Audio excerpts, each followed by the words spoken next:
It's the Locked On Flyers podcast for Thursday, June 19th, your daily dose of Flyers news, analysis, and high quality content that is looking at what the Flyers will do at the draft versus what they should do at the draft.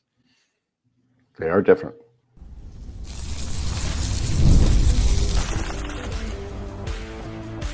You're Locked On Flyers, your daily podcast on the Philadelphia Flyers. Part of the Locked On Podcast Network. Your team every day.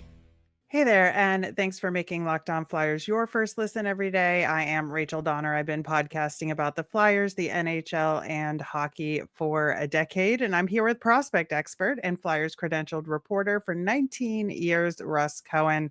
To keep up with our latest episodes and Flyers news, you can find us at Locked On Flyers on all your favorite socials, and of course, here on the Locked On Podcast Network, your team every day. Russ is coming to us from Florida, where he covered Game 6 of the Stanley Cup Finals. Congrats to the Florida Panthers, I guess we are obligated to say at this point. Hey, listen, Bob was happy. I was happy for Bob. Yeah, one of the many goalie regrets of the Philadelphia Flyers over the years. For sure. Any other observations from the last game of the Stanley Cup Final? No, I mean, really, just Florida. They actually thought the second part of the year was easier than I thought it would be for them. They played hard teams, so they knew once they got there, they could handle it. And I wrote about it on Sportsology, and I was surprised that Luosterainen told me that. But they felt really well tested. So, and I think Edmonton overcoached. I think that was an issue. Yeah, and their goalie switcheroo indecisiveness, I think, was a big part of it as well. Right. But as a result, the Philadelphia Flyers will get the 31st overall pick since the Edmonton Oilers came in second to last this season. So yay, up one spot from the worst case scenario in that. Yep. It's something.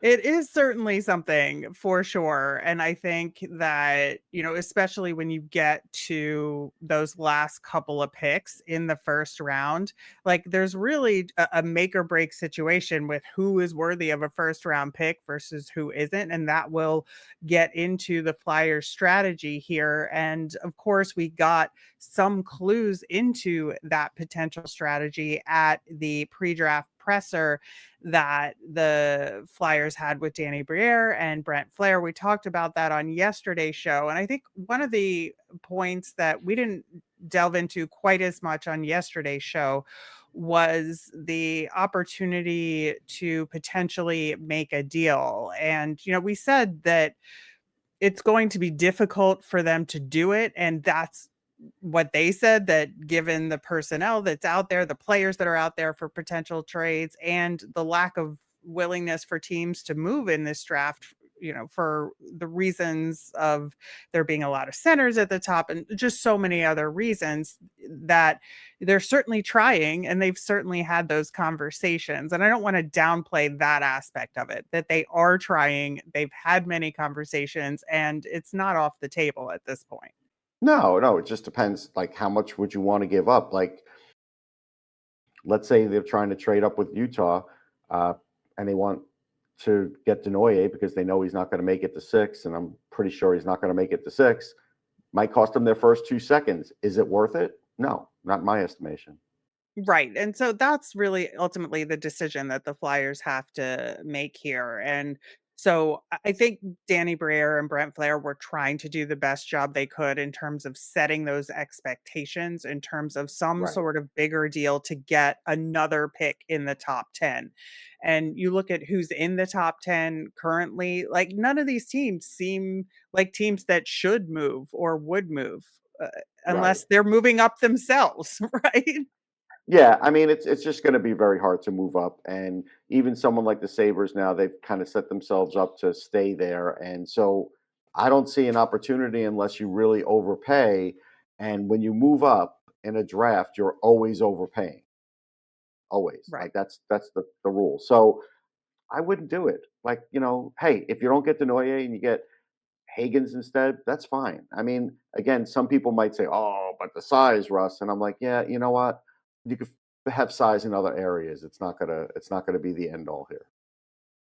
Right. So I think that, in terms of that sixth overall pick, that's staying put. We can talk about potential moves, and we will, for the other picks in the Mhm. first round, because I think that's where there's a little bit more wiggle room.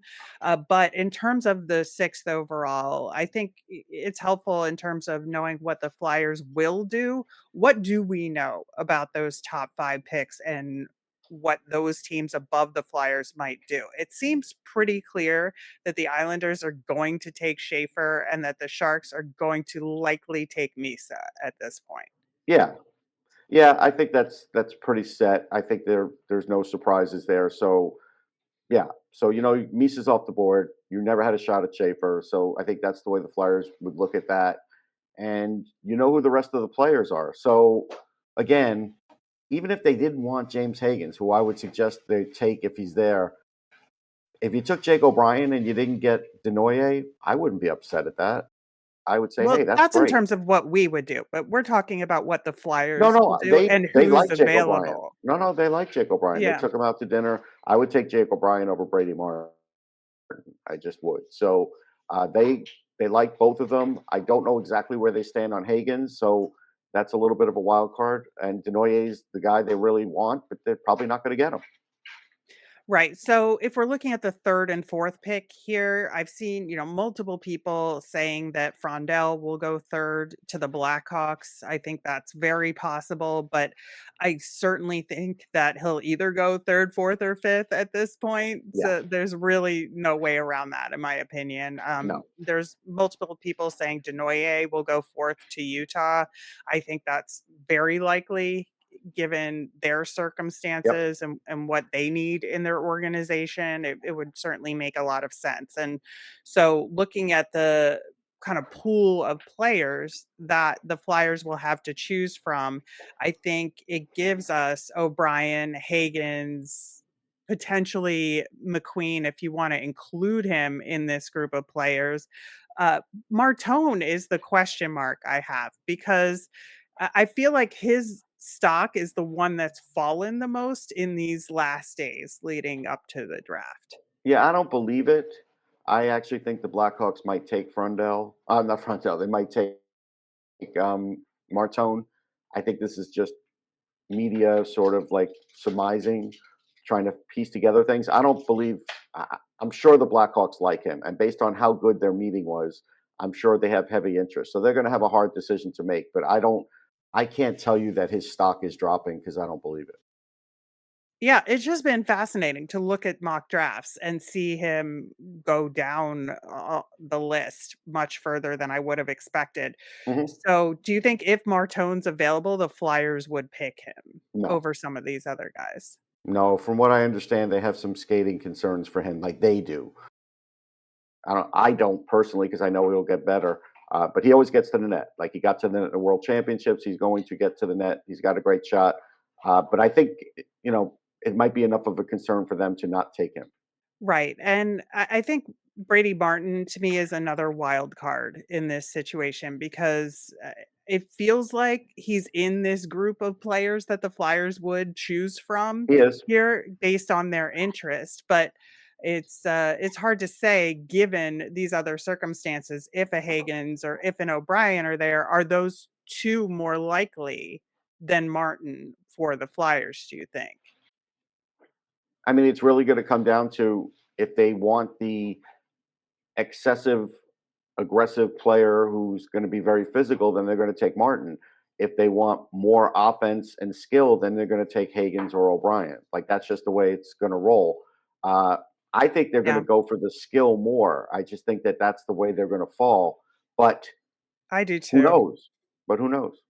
Yeah, I think the skill is something it seems like Danny Briere's been emphasizing Yeah, recently. And I think that, in terms of wanting guys with a good shot, with creativity, that's the kind of player that the Flyers have been emphasizing over the last couple of years. And I just don't see that changing very much. I don't. but you never know what happens at the table. The thing about it is like Hagens has the better shot. O'Brien's the better primary playmaker. Mhm. So it's kind of like again, they could use both. And but I do point out that they really haven't had playmakers since like Giroux and Voracek, real playmakers. Now Right. Michkov will be that, but they just you know they haven't had that in their system, homegrown for sure, and and they need more than one on a team. I agree. So to me, those are the two options. If Hagens drops, he's gonna be in that mix. If Yeah, O'Brien is there, he's gonna be in that mix. And I would choose between those two. me too. In terms I think or I mean for the Flyers given these Yes, circumstances, right? I think those are the two that the Flyers would focus on the most. Now, an outside shot is one of the defensemen in Jackson Smith or Mertka, but I feel I'm just so not strongly. seeing any evidence of that. Yeah, I don't either, but it'll be interesting to see. Now, in terms of who would we pick for them in these circumstances, and then looking at the other picks down the line in the first round, we are going to get into that coming up next. Looking for a snack that's both delicious and nutritious? Crack into a good source of protein with Wonderful Pistachios. Wonderful Pistachios is one of the highest protein nuts, and each 1 ounce serving has 6 grams of protein, giving you over 10% of your daily value. Plus, they're packed with fiber and better for you unsaturated fats to help you feel full longer. And personally, I love the no shells varieties. It's the perfect grab and go snack for those busy days because I'm lazy and I don't want to take the time to shell the nuts myself. Plus, I can have it at my desk while I'm working. And I have another box of the sea salt and vinegar packs in my cabinet right now, ready to go. It's so delicious and healthy too. Wonderful Pistachios is a complete protein, providing all 9 essential amino acids. These little green wonders pack a protein punch. So get snacking and get cracking with the snack that packs a protein punch. Visit wonderfulpistachios.com to learn more. On tomorrow's show, we are going to continue digging into the NHL draft and all the permutations and bring a couple of additional prospects your way. Plus, we are going to have your poll results on Matvei Michkov's second season and what our expectations for him are, and what your expectations for him are, and how that may be the same or different. Very excited to get to those results.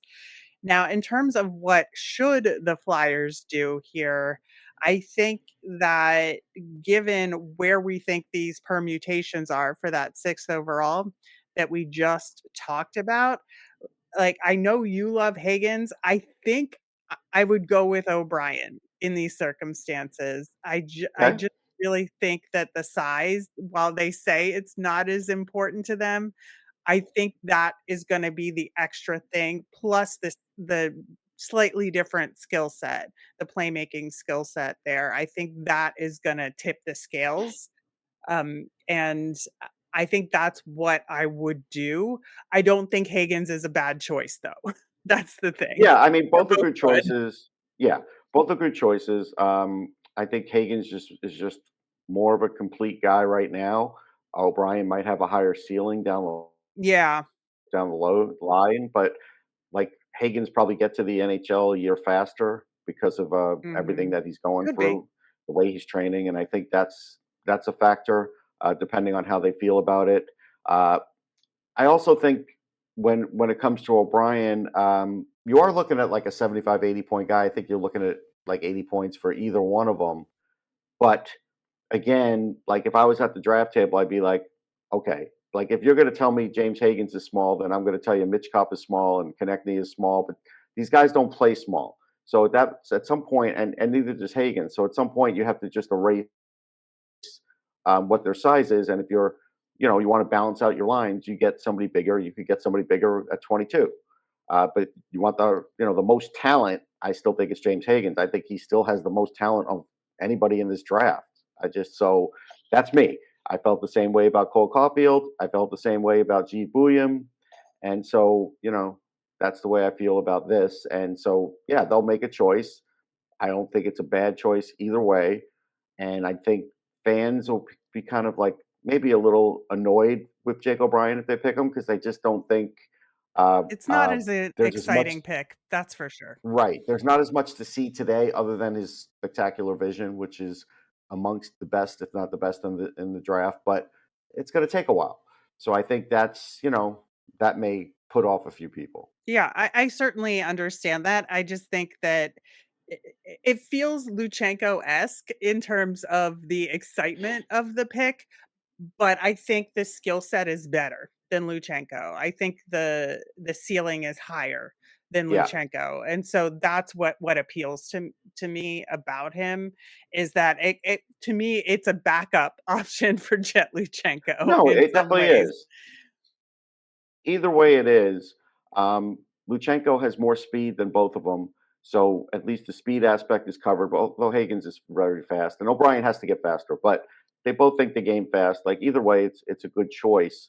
But roster construction does play into it.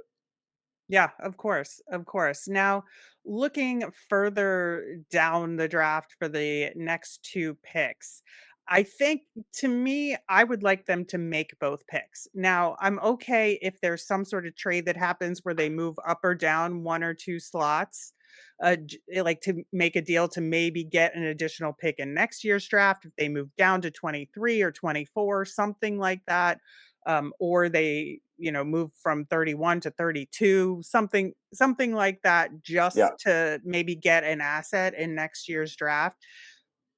I'm okay with that, but I would like to see them make those other two picks in some iteration here. And I think I understand the appeal of picking Ravensburgen at 22. I just don't think they should do it based on our conversation with Brad Allen. I think there's other options that will be available at 31 or in the second round that are equally as promising. And so I would rather get another quality skater, whether it's a defenseman or another forward with a different skill set at that 22 pick. Well, I mean, you're only going 9 picks later. So my feeling is in a draft, do you want to get the best guy at the position?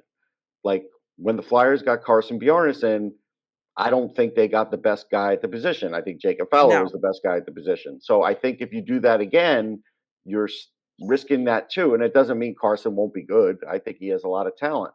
But I think you could see now that Jacob Fowler is probably just a little notch above. Do you want to do that again? I wouldn't. And so like my feeling is I would if Ravensburg is there, I would just take him because you've got plenty of other picks. I'll wait the 9 picks out. And if I really need somebody, I could trade one of those seconds and move up from 31, presumably. So why do I not take the best guy? Now, if you're saying because Brad doesn't think it's the best guy, okay. I mean, Brad knows more about goaltending than me, but I'm just telling you, most teams like Ravensburgen as the number one. Yeah, I understand that. And I think Brad convinced me that there are other options that have equally as high potential as Ravensburgen does. And so that's why I sit there, Hmm. because those other teams think that Ravensburgen is the number one goaltender. So if the Flyers can get the number two or the number three, now if it's more than that, that's where it's a problem for me. And that's the game you have to play between 22 and 31, is that is It there going is. to be a run on goalies? And I understand that there's a risk there. So if the Flyers get a vibe that there's going to be a run on goalies, yeah, take Ravensburgen at 22. If that's your number one guy, Flyers, take him. That's where I agree with you. But if there isn't that vibe going on, and in those conversations that they're trying to maybe move up or they're willing to move down a couple spots to get those additional assets, like I said, yeah, I do think that there's just some really good other options there at 22. If Cole Reshny is still on the table, which I don't know that he will be, but I I do think he will think, be. I yeah, do. I think most likely. I'm really intrigued by him on the team. I really, really liked Braden Coots. I think he's a good Yeah, he's option terrific. there as well. And I think, if you're looking at defensemen. Now, this is where the break in the rankings is a little weird because I think they can wait till 31 to pick a defenseman. I think that's where the clusters will be. Hmm. So, like, I would love them to pick Henry Bushevitz that we Uh-huh. talked about on the show with the 31 pick if they pick the goaltender Yeah, um, at 22. I'm with you. I would take Bruchevitz. I really like Yeah. him. He's a right-handed shot. It kind of gives you insurance in case you do get rid of Cam York one year, you do trade him. Uh, yeah, again, I just go back to in a draft, if you have a chance to get presumably the best guy at a position, I go get the best guy at the position. Like again, you could go back and if we go back to like Carter Hart, he turned out to be a good goalie, but he was Yeah. good. He was border very good at times, but he wasn't elite. It's hard to find someone who might be elite and like not to drum Bob, but Bob had a couple off years because he was kind of like just in a weird spot in Columbus. But Bob is elite. Like he's proved that Yeah. now. And so, like if you want to win a cup, I think you have to have an elite goalie. And so I think Ravensburg gives them what they don't have in the system. Not only, yeah, they have a big goalie. They have Fedotov, but as Brad said, he might be too big. And I think there's some truth to that. And then when you look at Ravensburg, and I got a chance to see his wingspan, and it's impressive. And he's 6'4". These are things that with the package he has, it's going to take a little while. It's not like you're ready to put him in 2 years. No, but I look at it and I say, I think that's the best guy at the position. And to me, it's like at 6, you're not getting the best guy at the position. You're getting a really good player, no question. So now get the best guy at the position. Yeah, I think that's totally fair too. I think both strategies are good ones. I just don't know. Like, I just have little seeds of doubt about Ravensburgen that maybe Okay. other people don't have, and I Hey, think that that's just that's what it your is. yeah, you're entitled to that. I haven't seen it. I when I spoke to him, I thought he was really good, self-reflective and critical of himself in the right spots.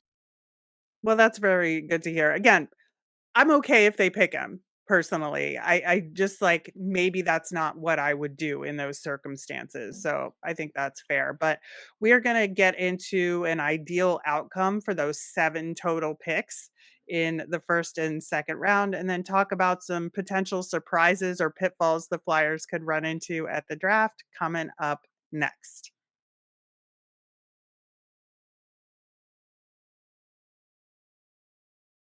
All right, Russ. So when all is said and done in those first 2 rounds with 7 picks to start off with, what is your ideal scenario for the Flyers in terms of outcome with those picks? Uh, the ideal strategy is just make the picks. I think at this point, it's make the picks. I do think because of decentralized draft, it's going to make it very hard to get trades done. And my worry is, so like on day 2, and I've spoken to a bunch of people, and we're kind of like thinking similarly. Day 1, you can get through because you have a long period of time in between picks. Day Right. 2, you don't.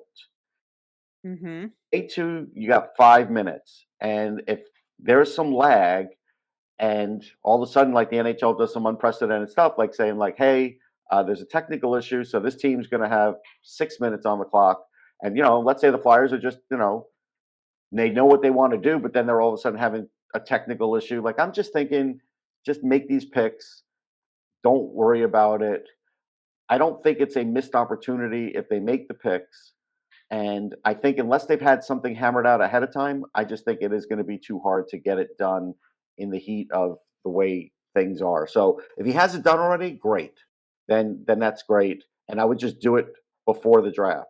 But I think it's going to be very hard the way this draft is set up. And I think Danny kind of alluded to that. He can't just walk over and do something spur of the moment. And so I think because of that, it makes it harder. Yeah, I agree. And that's why I think if anything is going to happen, to your point, it's going to happen with 22 or 31, and it's going to involve probably moving up one spot or down one or two spots Yeah. in some minor-ish deal to gain some additional assets in next year's draft. I Yeah, that's just the thing. If really they want to somebody wants to trade me like that third, second, they want that, and they'll give me a second next year. Sure, let's do it. And that's easy. That one you could hammer out and already, like you already can do that. Or even that day, you probably could hammer that easy. But all of a sudden, when you're talking about maybe players and such, and you got to figure out the cap and all that, I just don't think they're going to have that time. So yes, you're right. If you could still get something in next year's draft, I'm all for it. If not, make the picks. That's it. That's the way I feel. Yeah, and I think that by making the picks, especially those second round picks, again, we've talked about it before. You mentioned yesterday the 40% chance of making it with a second round pick. If you have four of them, that increases your overall odds and it allows you to maybe take It some does. risks that you wouldn't be able to take otherwise and take some big swings with some guys that you may have some questions about but have a huge upside and potential. And I think it also creates a better sense of competition amongst your prospects if there's more of them. And I Yeah. think that also helps your team in the long run. Yeah, if you could hit 2 out of the 4, you're doing great. Like, so if they could hit 2 out of the 4 and presumably hit all 3 in the first round, they're laughing. Like, you get 5 guys in the draft, that changes your organization, and so, like, that's to me, that's the goal. I know somebody's probably thinking, "Well, the goal should be all 6." Yeah, but it's not realistic because odds will tell you that's not gonna happen. Yeah, I think that's fair. So, I think all of that should be interesting in terms of potential Actually, moves. 7, right? 7, it's 4 first, 4 seconds, It's right? yes, three firsts and four Yeah, so seconds. 7. Yeah, if you can get 6 out of 7, you're doing great. If you get 5, you're doing great. Yeah, I think so as well. Now, in terms of like potential pitfalls here, I think that if they get caught up in only picking one type of player, I think that would be a mistake. But I don't see them doing that. That's the thing. But occasionally teams do that where they're just like they're tunnel vision on one type of thing and they're going to pick three guys and one of them will make it, right? Yeah, sure. If Kyle Dubas is at the draft table, it's going to happen, but he's not. And the point is, you have all of these picks, so that doesn't happen. So I can't see that happening because you have all these picks. You have a power over that. When you only have one pick in each round, then you have no power over that. And sometimes that does happen. So I think they're in control of that. Right, and that's why I'm pretty firm on if they go with Ravensburgen at 22 or a different goalie even that, Yeah. we're not Yeah, that we're mentioning, not but, talking about. like, that's why I'm pretty firm that I would like a defenseman with the 31 pick just to Yep, round out I that agree. first round.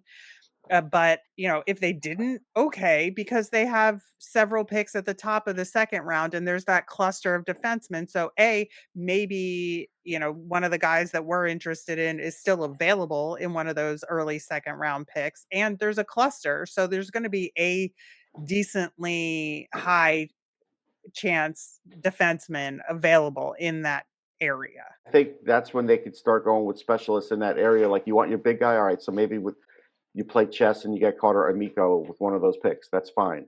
You want like someone with Mhm. long runway, you can go with Trethaway with one of those picks. He'll be there. Right. Yeah, and Yeah, that's Trethaway would I would love them to pick Trethaway. I think that's a yeah, really good option at 31 or even in the early second round if yeah. he's drops No, there. early second. Again, if they decide there's somebody so good at the bottom, a bigger player, like even if they want a big center, let's say they want Will Moore. If they want a bigger Mhm. center and you want to wait and see where Trethaway plays out, you can do that. I mean, that's fine.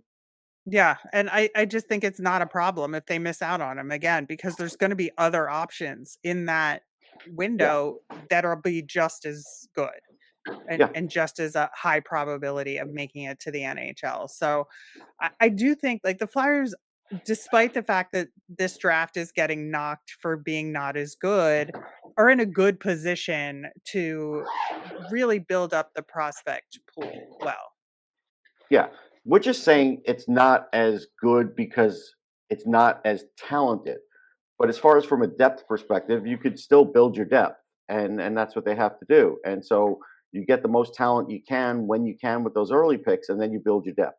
Yeah, I think so. I think that's fair. I just don't think this is going to be a bad draft for the Flyers. I just don't think there's any way that it could be a bad draft for them. Could we disagree with their individual Yeah, selections? sure. Probably. But collectively, I just don't see where this could go I mean, they're badly in a for them. position to be Famous last successful. words, but Well, that's the whole thing. I'm not going to make a proclamation like that, but they're in a position to be successful. So we'll see. yes, that is the correct way to phrase it. I agree with you on that for sure. But yeah, slightly different strategies we would take, but I think we're getting to the same place in the end with the Yes. same needs that this Flyers team has. And, next week we're going to dig into some more of that as well. We're going to talk prospects. We're going to talk Matvei Michkov tomorrow, and excited to bring that to you. As a reminder, we always want to hear from you. So if you've got mailbag questions or any last minute prospects that are rising up the charts that you want us to cover, let us know on any of our socials at Locked On Flyers. You can email us at lockedonflyers@gmail.com or comment on our YouTube channel. I'm Rachel. I'm on Blue Sky and Twitter at rmiriam. That's RMIRIAM. I'm Russ. I'm at Sportsology on the same socials, SPORTSOLOGY. Thanks for making Locked On Flyers your first listen today. For your next listen, check out the Locked On NHL podcast. There's no off season. It brings you the daily league-wide stories that matter most with local coverage you love from Locked On. I'm on the Friday shows, and you can find it on YouTube or wherever you listen to podcasts. Have a great day, everyone.